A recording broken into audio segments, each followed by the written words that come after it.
Real মাদ্রিদের সাথে উঠেছে ট্রান্সফার গুঞ্জন। মাঝ মাঠের সমস্যা সমাধানে নাকি তার দিকে নজর রিয়ালের। মার্কা সহ বড় বড় গণমাধ্যম তা নিয়ে সংবাদ প্রকাশ করছে। তবে সে যাই হোক, চেলসিতেই এনজো আছেন আগের মতো। সেই ক্ষুরধার এনজোর জাদু দেখা গেছে আবারও মাঝ মাঠে। এনজো ছড়ি ঘুরান বটে, তবে স্কোরশিটিও নাম তোলেন দলের প্রয়োজনে। আরও একবার দেখা মিলল সেই দৃশ্যের। আর তাতেই বড় ম্যাচে বড় হাসি চেলসির। ঘরের মাঠে এনজোরা মাঠে নামেন ইপিএল এর এই আসরের চ্যাম্পিয়নদের বিপক্ষে।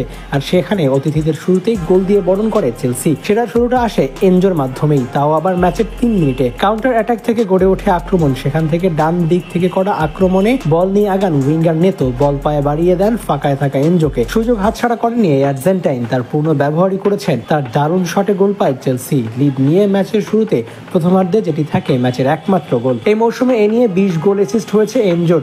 সর্বশেষ ম্যাচগুলোতেও করেছেন টানা অ্যাসিস্ট। কনফারেন্স লিগের সর্বশেষ ম্যাচেই জোড়া অ্যাসিস্ট পেয়েছেন।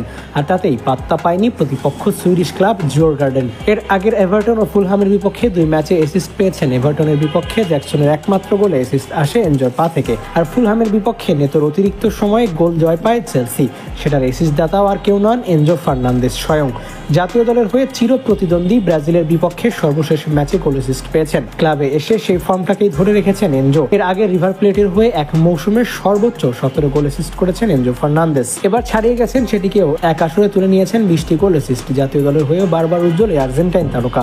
আর্জেন্টিনার হয়ে করা হয়ে গেছে 12 গোল অ্যাসিস্ট। এই মৌসুমের শুরুতে ধারণা করা হচ্ছিল নতুন কোচের অধীনে এনজো ত্যাগ করতে পারেন ক্লাব, কিন্তু এনজোর পারফরমেন্স দিয়ে সব সংখ্যা উড়িয়ে দিয়েছেন। এর সাথে আরো সবার নজরের কেন্দ্রবিন্দুতে পরিণত হয়েছেন। মাঝ মাঠে এনজোর বল কন্ট্রোলিং, পাসিং ও গেম নিয়ন্ত্রণ সবাইকেই মুগ্ধ করেছে। তবুও তাকে অনেকে গোল অ্যাসিস্টের জন্য ট্রল করতে থাকে। এবার যেন তাদেরও জবাব দিলেন এনজো। এই এনজোকে তাই যেন থামানো অসম্ভব প্রায়।